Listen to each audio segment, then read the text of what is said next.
This little video series is called Dying Dor's Way, Radically Real Spiels on the End of Life. We've switched things around a little bit here. I'm holding the camera and interviewing my friend Susan Shor, and just give people a sense of where you work, who you are. Well, I'm a therapist. I'm a social worker. I work at the Neurofeedback Center, the Princeton Biofeedback Centre with Les Femi. And I've been a friend of Dorothy's. We figured for about 20 years. And it's been a privilege watching her die and sharing what she's experiencing and what's going on, and sharing my own feelings about it. I want everybody to know that almost for the entire time that I have known Susan, she has been the number one safe person in my life to have real, radically real conversations about how to die well, planning for death. And so that's the question I'd like us to bring up today. Susan, how do you define, what does it look like to have a good death or dying well? Well, I think after you get the paperwork done, I've wanted to make sure that my family didn't have to wade through things. There was no confusion. Everything had been worked out, so they knew where the wills were and the powers of attorney, and everybody knew what was going on and what we didn't want to happen to either my husband or myself. So once that was all done, I think it's coming to a kind of acceptance or surrender. I don't fear death. I feel that death is a kind of reward when you've done a good job in living your life.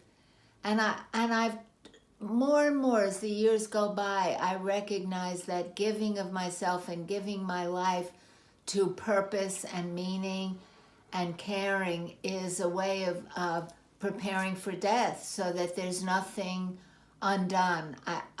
I suspect that it's harder to die when there's still things that are undone. Oh, I can totally relate to that. Unfinished business. Unfinished business is definitely the thing that I want to clean up. Yes. Before I can go comfortably. Yes. And I guess what I admire so much about you that informs me, because I've more or less kind of always felt this way, but I hadn't articulated it as clearly as I can now, is I think one of the reasons you're dying so easily, so well, is because you've given of yourself your whole life. And everybody says what a community treasure you are, how have you served. You've served others, you've served the environment, you've served education, you've served the community. And I think when you are fully used up, it's time. I mean, you talk about wanting to be compost. Well, compost works better when there's nothing left to extract from it. And so I'm watching the joyfulness that you have about being congruent, that you have, there's no mixed messages. I don't hear you saying things that are in contradiction. I don't see you giving yourself pep talks.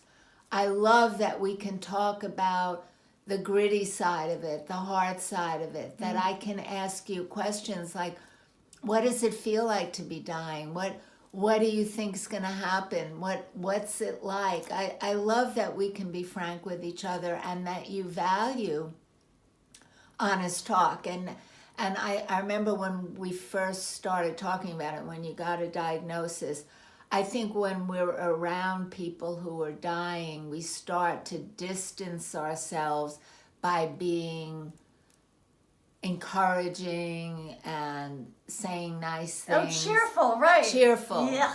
And I just vowed I wasn't going to do that with Thank you. you. I was going to stay real. And I also think it's a weird thing to say. I'm not religious. I don't have any idea of what would happen after I die. I don't have a vision of life after death.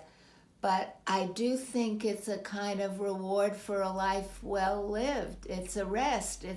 I imagine that when my time comes, that I will go willingly and easily. I think I want to bring it back to this concept of congruence. Yes. I call it closing the gaps between who you say you are or who you want to be and how you actually behave. For me, holding that concept very close to my heart and to my behaviors has been, in a non-targeted way, one of the best ways for me to prepare for my dying, because I don't have many gaping holes. I have no gaping holes left. And I don't have too many gaps. Yes, yes. And what's also been helpful is you're a guide for helping other people know how to treat you. Because it's tempting to do all these weird things that make us cheerful and avoid subjects. But I think by you bringing in the right language and talking about it frankly, it helps other people. And I think that that's something I've noticed when I don't have children of my own, but I have my husband's children who I've been with for many, many years, and they're like my own children. And I realize that when I talk to them frankly about all the end-of-life measures, where all the paperwork is and what we want done, that everybody looks relieved. Yeah, normalizing the conversation for them. Yes. Yeah. And that I'm not getting any pushback of saying, oh, don't talk like that, or don't be so negative. That people are relieved. We do not in this culture talk about death as something that's easy. That's the same as the rest of our lives. Well, we're going to help everybody else. Thank you, Susan. You're welcome.